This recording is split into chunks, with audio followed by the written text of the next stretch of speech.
Hello everyone. In this highlighting shorts, I am going to tell you about a disorder called as NMD, which means Neuronal Migration Disorder.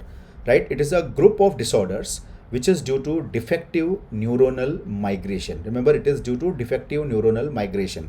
So, what is the normal neuronal migration?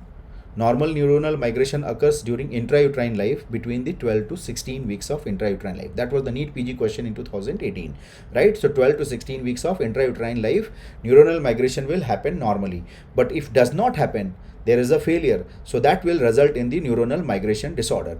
What is the etiology? What are the genes related to them? So remember, double cortin gene, DCX1 gene, LIS1 gene mutation and filamin A gene mutation. These are all associated with neuronal migration disorder. So what are the examples of neuronal migration disorder? So lissencephaly, holoprosencephaly, microgyria, polymicrogyria, neuronal heterotopia, which is abnormal neuronal migration, and agenesis of corpus callosum.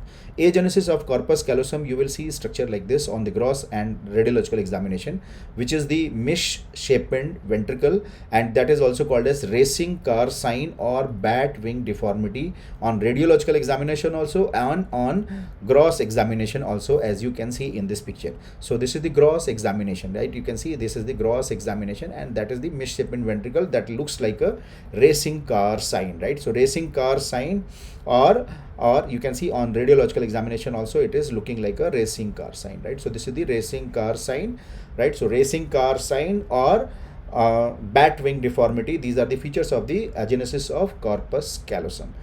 Enjoy learning. Best wishes.